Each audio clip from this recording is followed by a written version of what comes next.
to my YouTube channel. I'd like to do another demonstration of the Jimmy Raney book, which came out recently in July of 2024. So let's dive right in. I'd like to focus in this week on chapter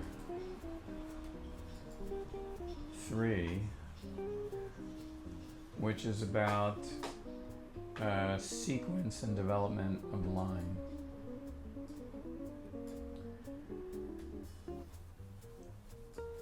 And I'll just read some of what Dad has to say about it. The structure of your playing comes from cohesion from sequences and patterns, but you can't make them too obvious. So what he's trying to say there is that, sequences are great as long as you be really creative with them and you don't make them hackneyed, I guess would be the word. And you can do that by making subtle variations in the melodic structure of the sequence, maybe even developing that sequence, and also adding rhythmic wrinkles in it, so it's not very obvious repetition, in other words. So in this session, I'd like to try to do that with some of the examples in the book, and as in the last time, also try to dynamically insert some of your own type of variations on what Dad has done. So in this case, obviously, it's me doing what I would think of, but I'm hoping that you will do the same in your ventures in the Jimmy Raney book. So let's get started. So let's look at figures 3.2 and 3.3. In Dad's description, he said, this is a sequence implying 5/4 polyrhythm against 4/4 rhythm. Do you feel the tension created? So what he's doing here is he's playing a neighbor tone sequence, but he's changing the rhythm on the second iteration and moving it to the end of 2.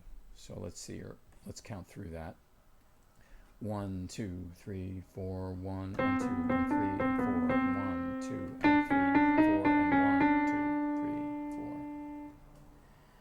4. And then the next under that he says if it were 4/4 against 4/4, there'd be no tension. So let's see what he's talking about. 1, 2, 3, 4, 1 and 2 and 3 and 4, 1 and 2 and 3 and 4 and 1. So the weakness of that lack of tension is more exacerbated by doing it more. So for example, if you were to do more of that type of repetition, let's say something like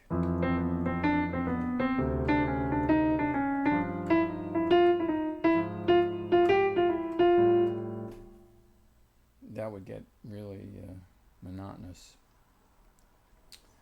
So in 3/4, figure 3/4, he plays now 3 5/4 phrases, and then finishes with a 1 beat phrase. So effectively dividing the 4 measures 5 and 5 and 5 and then 1. 1, 2, 3, 4, 1.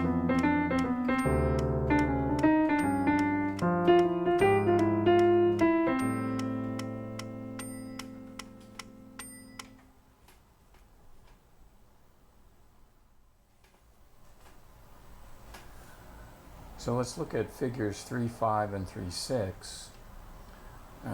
What he does is an arpeggio sequence on the bars 7 to 8 of Out of Nowhere, from F7 to E7 going to the A minor change.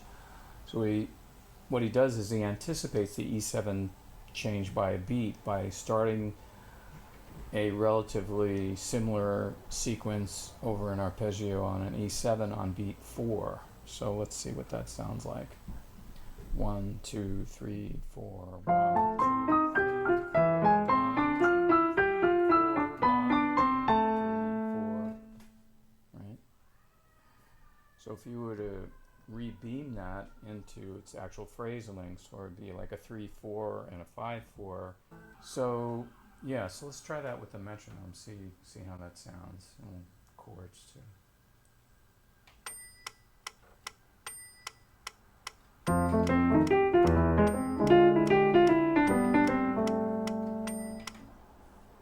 Yeah, so it has a lot of motion. It's like that little interruption there with the early entrance of the E7. So let's try a variation of that, 3 plus 5, with a similar phrase. 1, 2, 3, 4.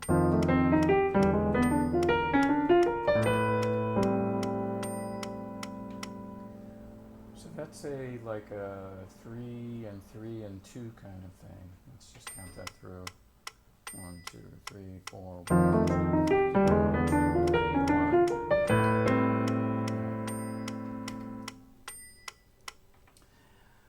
I think actually it's basically 3, 3, and 2, but if you really count the eighth notes, it's more like 1, 2, 3, 4, 5, 1, 2, 3, 4, 5, 6, 1, 2, 3, 4, 5, 1. Yeah, so 1, 2, 3, 4, 5, 1, 2, 3, 4, 5, 6, 1, 2, 3, 4, 5. So that works, right? Because we're dealing with two measures, and you got 6 and 5 and 5, which is 16 eighth notes, right? Which is two measures.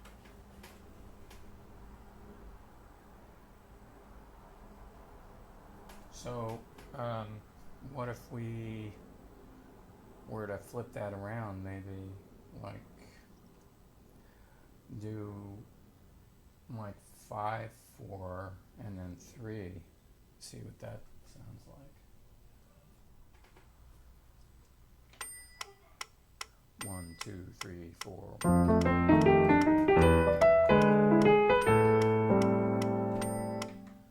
So let's count that through. 1, 2, 3, 4. 1, 2, 3, 4, 5. 1, 2, 3, 1. One more time. 1, 2, 3, 4, 5. 1, 2, 3, 1.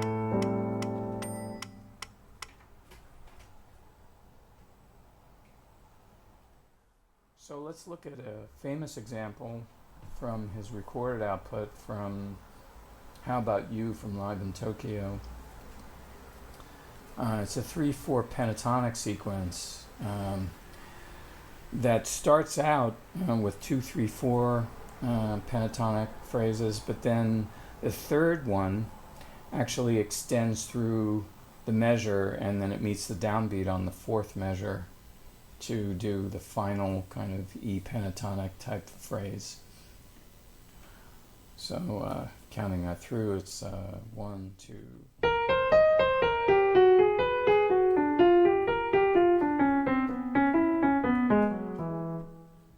Right. 1, 2, 1, 2, 3, 1, 2, 3, 1, 2, 3, 4, 1, 2, 3, 4. Right. Just doing that with a metronome. 1, 2, 3, 4, 1, 2.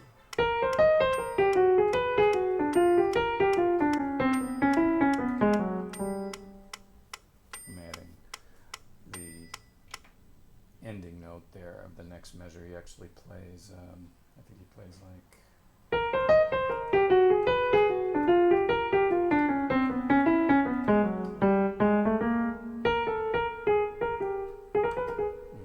a long 16th note phrase after that.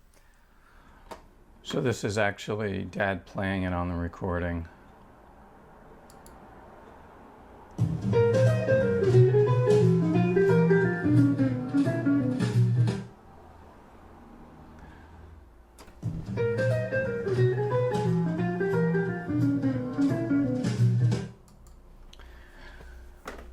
So yeah, the notation there isn't quite as strict. He actually plays a little slur, kind of anticipation on that B in the E6 measure.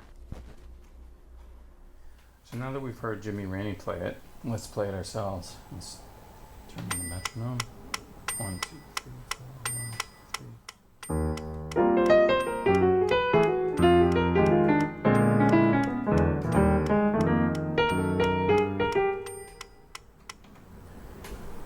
So yeah, it has a lot of punctuation there, especially like when I'm adding my own chords. I'm against that 3/4 against 4/4 in my left hand. So it was interesting when I was looking at this example. I often found myself wanting to play this phrase on the second beat rather than the third beat. In other words, the 2 beats of rest followed by the phrase starting on beat 3, like just do a quarter rest and start the phrase. So if you did that, you'd have to make sure how to get back to 1 on the 4th measure. So you'd actually have to add even more notes, like so, because that F minor-ish B flat 6 phrase would start on the 4th beat of the previous measure. So let's see what that sounds like.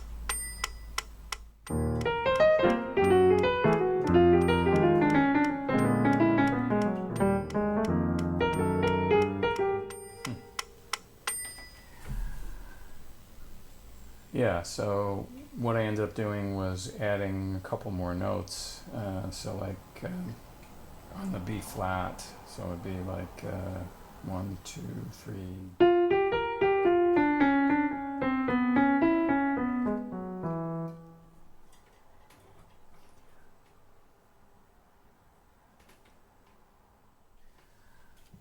So if we're starting that phrase on the second beat, we could conceivably keep that 3/4 going, because if we were to play the 3/4 pentatonic phrase against the meter 5 times, that would be 15 4. Right. So with the 1 beat of rest, then it's 1 plus 15, which equals 16/4, which is 4 measures. So let's see what that sounds like. 1, 2, 3, 4, 1.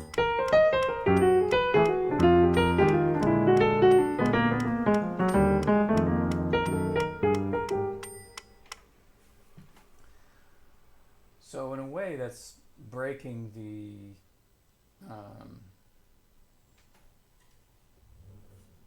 less asymmetrical thing, because I'm keeping the 3/4, but it does still have that tension against 4/4, so it still has that interest in a way. But of note there, I played different notes. I played a D pentatonic,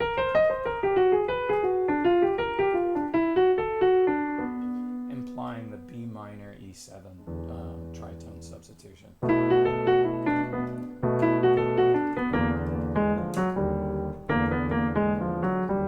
So that's just like a bebop phrase, like a little enclosure thing from the 5th to the 3rd. So before moving on to something else, I'd also like to give you the context of what came before this pentatonic phrase, which makes this phrase so strong. So how he set this up was like this.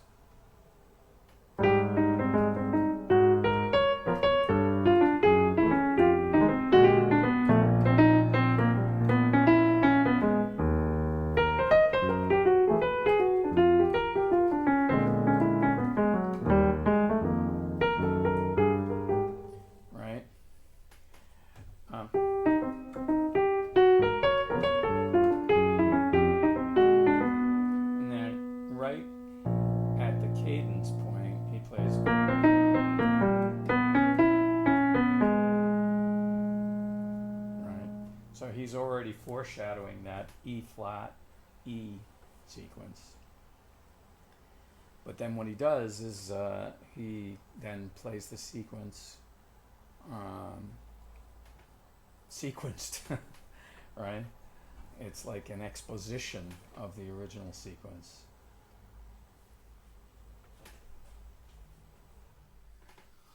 So one of the things I thought about was this pentatonic sequence is a little bit out of the bebop style in a way. It's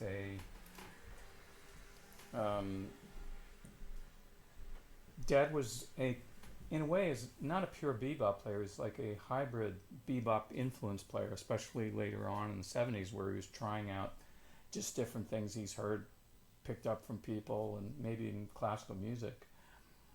So, I find myself like playing, like after listening to this, trying to play like pentatonic kind of stuff in 3/4, like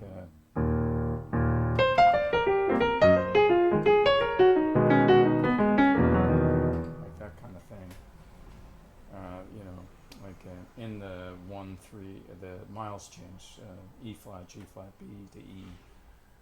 So 1, 2, 3, 4.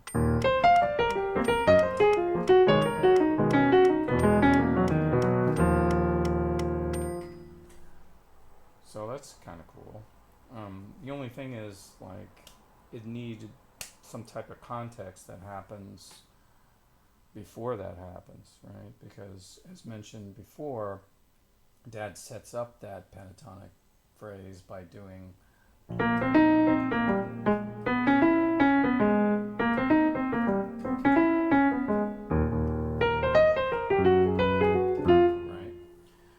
So if I'm going to be going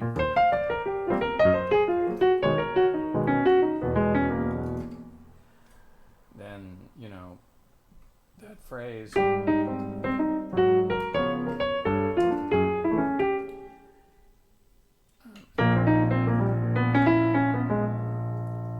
that pentatonic feels a little, my pentatonic feels a little stitched in, right?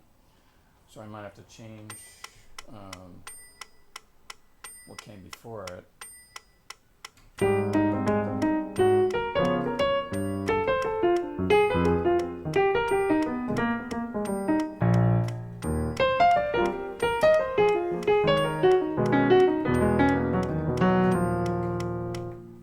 Just a thought.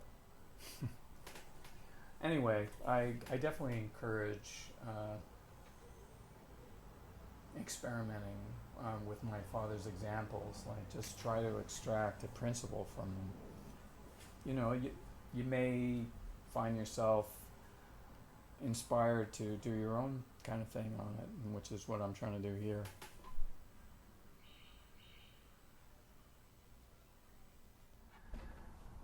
So this was another interesting excursion into my father's book. I hope you enjoyed it. What I was really trying to demonstrate here was to try to apply the concepts in the book dynamically. Like, don't just learn the phrases in the book and then consider a job done. Like, try to apply it to your own playing. Like, try to apply the concepts, but then vary the concepts being used. Like, if he shows you an example of 3 plus 5, try an example of 5 plus 3. Or if you use the same rhythm, change the phrase a little bit. Try a couple of different phrases. That way, it gradually seeps into your playing, rather than playing the way you play and then stitching in a Jimmy Raney phrase or some other player that you like, and you begin to then own the concepts, not the quoted material, right? And that's how I believe that you develop your own personality. You're influenced by somebody, like the best concepts, but you apply them in your own way, and I think that's the best way to go here. So, see you next time.